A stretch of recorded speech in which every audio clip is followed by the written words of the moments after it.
অভয়পুৰী আৰক্ষীৰ বৃহৎ সফলতা। বঙাইগাঁও জিলাৰ অভয়পুৰীৰ টেংনামাৰীৰ পৰা যোৱা ২৬ আগষ্টৰ নিশা ঘৰৰ সন্মুখৰ পৰা ৩ গভাইত চোৰে চুৰি কৰে মালবাহী বলেৰো পিকআপ ভান। চুৰি হোৱা বলেৰোখনৰ নম্বৰ AS15C0699। পিছদিনা ৰাতিপুৱা বলেৰো বাহনখনৰ মালিকে অভয়পুৰী থানাত এখন এজাহাৰ দাখিল কৰে। সেইমতে অভয়পুৰী থানাৰ আৰক্ষীয়ে তীব্ৰ অভিযান আৰম্ভ কৰি যোৱা নিশা গোপন সূত্ৰৰ পম খেদি মিৰ্জাৰ পৰা বলেৰো বাহনসহ গভাইত চোৰ ৩টাক আটক কৰিবলৈ সক্ষম হয়। আটকাধীন চোৰকেইটা আকাশ আলী, নছিব আলী আৰু আকিদুল হুছেইন। চোৰকেইটাই বাহনখন চুৰি কাৰ্যত ব্যৱহাৰ কৰা ৩টা ক্ষুদ্ৰ অস্ত্ৰৰ লগতে ৩টা মোবাইল ফোনৰ লগতে AS15L4602 নম্বৰৰ এখন এল্টো ৪চকীয়া বাহনো জব্দ কৰে। অভয়পুৰী আৰক্ষীৰ এনে সফলতাক ৰাইজে শলাগ লৈছে। Bureau report, Arunodoy Assam. যোৱা ২৬ তাৰিখে ৰাতি গাড়ীখন চুৰ হৈছিল।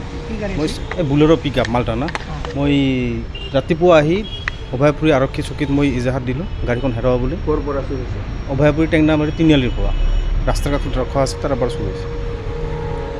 তাৰপিছত আজি মই শুনাতে মিৰ্জাৰ পৰা গাড়ীখন উদ্ধাৰ কৰি অভয়পুৰী আৰক্ষী গৈ ৩জন চুৰ সহকাৰে ধৰে আৰু যিজন কিনিছিল 2জন তেখেতক কৰেক্ট কৰে। সেই হিচাপে অভয়পুৰী আৰক্ষীক মই ধন্যবাদ জ্ঞাপন কৰিছোঁ।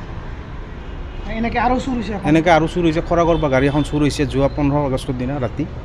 এইখনো যদি আৰক্ষী তদন্ত কৰি ওলাব পাৰে, ওলাই দিলে ভাল হয়। আকৌ এনে অভয়পুৰীত চুৰ হৈয়ে থাকে আৰু